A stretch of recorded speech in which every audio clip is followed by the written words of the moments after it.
ஜாதி மதங்கிற பேரால வியாபாரம் பண்ணிக்கிட்டு இருக்கிற அரசியல்வாதிங்க இருக்கிற இந்த நாட்டுல ஜாதி மதம் வித்தியாசம் பார்க்காம சேவை செஞ்சுக்கிட்டு இருந்தாங்க நம்ம மேரியம்மா.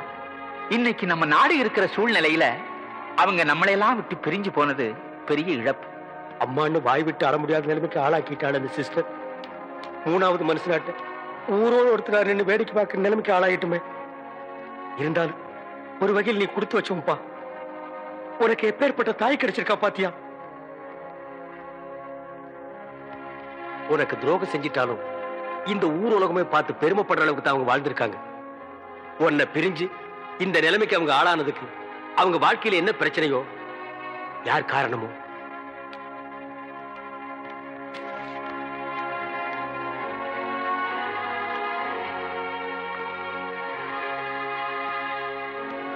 எக்ஸ்கியூஸ் மீ, நீங்க சுவாமி விவேகானந்த ஆசிரமத்துல இருந்து வந்திருக்கீங்களா? ஆமாங்க. மிஸ்டர் தமிழ்ச்செல்வன் நீங்க தானே? ஆமா, அவரோட ஃப்ரெண்டு நான். எத்தனையோ விஐபிஸ் வந்திருக்காங்க. வந்திருக்கலாம்.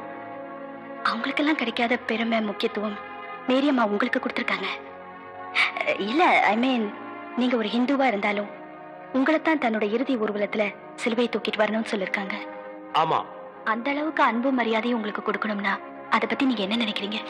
மேரியம்மா பத்தி உங்க ஒப்பீனியன் சொல்றீங்களா? சரியான கேள்வி. வாங்க, கேட்க வேண்டிய இடத்துல தான் கேக்குறீங்க. ஒப்பீனியன் என்னங்க? நாங்க உண்மையை சொன்னா தான் இங்க யாருமே ஒத்துக்க மாட்டேங்கிறாங்களே. அண்ணே, கொஞ்சம் சும்மா இருக்க மாட்டீங்க? நாங்க என்ன நினைக்கிறோமோ அதை சொல்ல முடியலீங்க. நாங்க இப்ப சொல்ற நிலைமையில இல்ல. வாங்க.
ஆண்டவராகிய இயேசு கிறிஸ்துவே, நீர் கல்லறையில் இறங்கி அதை நம்பிக்கையின் படுக்கையாய் பரிசுத்தப்படுத்தினீரே.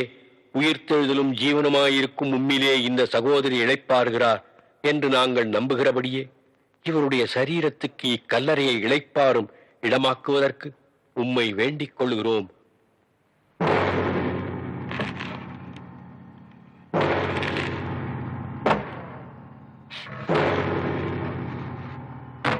நாம் இவருடைய சரீரத்தை மண்ணுக்கு மண்ணாயும் புழுதிக்கு புழுதியாயும் பூமிக்கு ஒப்புக் கொடுக்கிறோம்.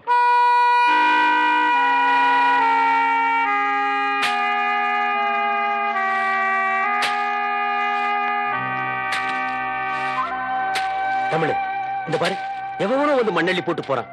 பெத்த மகன் நீ, உனக்கு இல்லாத உரிமையா? பிடிவாதம் பண்ணாத தமிழ். அன்னைக்கு அவங்க உன்னை கருவிலேயே ஒதுக்கி இருந்தாங்கன்னா இன்னைக்கு நீ இந்த கல்லறையில வந்து நின்று இருக்கவே மாட்டேன். அண்ணே, என்னை பொறுத்த வரைக்கும் எங்க அம்மா செத்து எத்தனையோ வருஷமாச்சு. நான் பிறந்தப்பவே அவங்க இறந்துட்டாங்க. என்னோட இதயத்தில் நான் அவங்களை எப்போ புதைச்சிட்டேன்.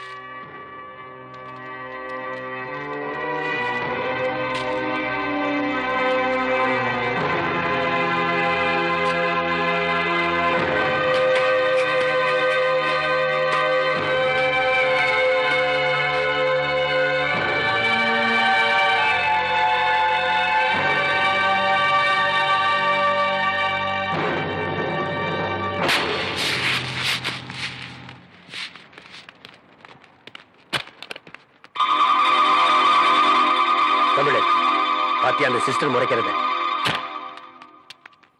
எல்லாரும் போயிட்டாங்க. இந்த சந்தர்ப்பத்துல இனிமேலும் நீங்க ரெண்டு பேரும் இங்க தனியா இருக்கிறது அனாவசியமான அபிப்பிராயங்களுக்கு இடம் கொடுக்கும்.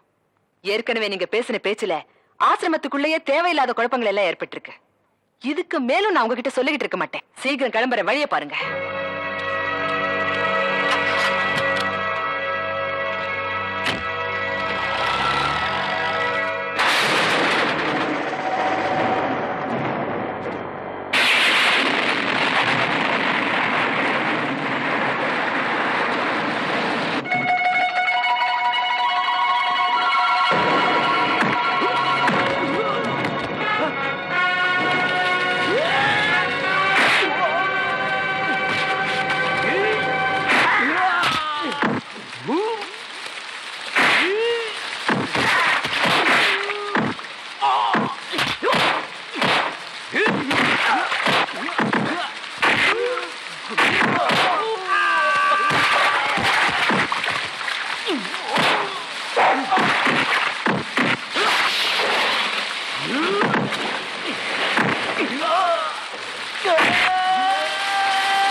சொல்லு, யார் உன்னை அனுப்பிச்சது? சொல்றா, சொல்றா, யார் உன்னை அனுப்பிச்சது? சொல்லு, சொல்லு.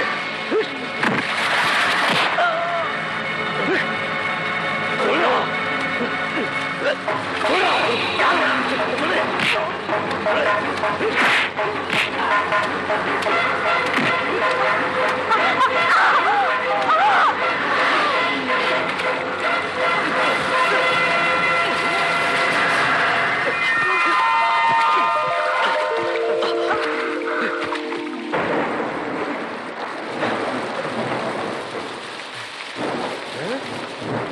என்னப்பா ஒரு பையனையும் காணோம்?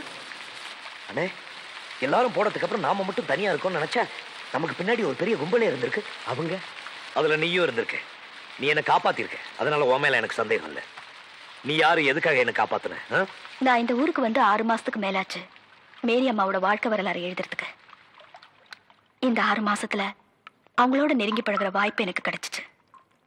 மேரி அம்மாவோட கடைசி நாள் வரைக்கும் தனக்கு ஒரு பையன் இருக்கிறதா அவங்களும் என்கிட்ட சொன்னதில்ல, மத்தவங்க சொல்லியும் நான் கேள்விப்பட்டதில்ல. அப்படி இருக்கிறப்போ மேரி அம்மா தான் உங்க அம்மான்னு சொல்லிக்கிட்டு நீங்க ஆசிரமத்துக்குள்ள நுழைஞ்சிங்க. எனக்கு ஒரே குழப்பமா இருந்துச்சு. அந்த நேரத்துல இருந்து உங்களோட ஒவ்வொரு நடவடிக்கையும் நான் கவனிக்க ஆரம்பிச்சேன். சர்ச்சில் கூட உங்ககிட்ட ஏதாவது பேசி தெரிஞ்சுக்கலான்னு வந்தப்போ நீங்க என்ன ரொம்ப கோவமா பேசி அனுப்பிச்சிட்டீங்க. ஆனா உங்களோட கோபத்தை என்னால புரிஞ்சுக்க முடிஞ்சிச்சு. ஏன்னா ஒரு வகையில நானும் உங்களை மாதிரி தான். அம்மா அப்பாவே என்ன ஒரு அனாதையா வளர்த்தாங்க. எஸ், வெறும் பணத்தை மாத்திரம் தான் கொட்டினாங்களே தவிர பாசத்தை காட்ட மறந்துட்டாங்க. இப்ப ஏற்பட்ட உலகத்துல அனாதை குழந்தைகளை கூட தன் குழந்தைகளா பாவிச்சு அடைக்கலம் கொடுத்த மேரி அம்மா எனக்கு ஆச்சரியமாவும் இருந்தாங்க, ஆறுதலாவும் இருந்தாங்க. அதனாலதான் அவங்க வாழ்க்கை வரலாறு எழுதணும்னு ஆசைப்பட்டேன். ஆனா இப்போ எதை தெளிவா எழுதுறது, எது உண்மைன்னு எனக்கு புரியல. அடக்கம் பண்ற இடத்துல கூட சிஸ்டர் உங்ககிட்ட கண்டிப்போட பேசினதை நான் பார்த்தேன். என் சந்தேகம் அதிகமாயிடுச்சு. இப்ப உங்களை அடிக்க வந்தாங்களே, அவங்க ஏற்கனவே மரத்துக்கு பின்னால ஒளிஞ்சிருந்ததை நான் பார்த்தேன். அதனாலதான் நானும் மறைஞ்சிருந்தேன். ஆனா அவங்க ஏன் உங்களை அடிக்க வந்தாங்கன்னு எனக்கு புரியல. இதுல புரியாம இருக்கிறதுக்கு என்ன இருக்கு? மேரியம்மா பையன் தான் தமிழுங்கிறது தெரியாம இருக்கிறதுக்காக, அதை மறைக்கிறதுக்காக சிஸ்டர் ஆளுங்களை செட்டப் பண்ணி அடிக்க வச்சிருக்காங்க. இவங்க மிரட்டலுக்கெல்லாம் பயந்துட்டு நாங்க ஓடிடுமா? தமிழே, இன்னைக்கு 2 பாத்துடணும். அந்த சிஸ்டரை விடக்கூடாதுப்பா. நாம அவசரப்பட்டு எந்த முடிவுக்கும் வந்துடக்கூடாது. நீங்க இந்த ஊரை விட்டு போறதுல சிஸ்டர் குறியா இருக்கிறாங்கதான். அதுக்காக அவங்கதான் ஆளை வச்சு அடிச்சாங்கன்னு நாம எப்படி நம்புறது? லுக் மேடம், என் கூட சண்டை போட்ட ஆளுங்களுக்கு சிஸ்டருக்கு சம்பந்தம் இல்லாம இருந்திருக்கலாம். ஆனா அந்த ஆளுங்க ஏன் அடிக்க வந்தாங்க சிஸ்டருக்கு தெரிஞ்சுக்கலாம் இல்லையா? அது வேணும்னா அவங்க கிட்டே கேட்டு பார்க்கலாம். அவங்க சொல்றதை வச்சு நம்ம குழப்பத்துக்கெல்லாம் ஒரு தெளிவான பதில் கிடைக்கும்.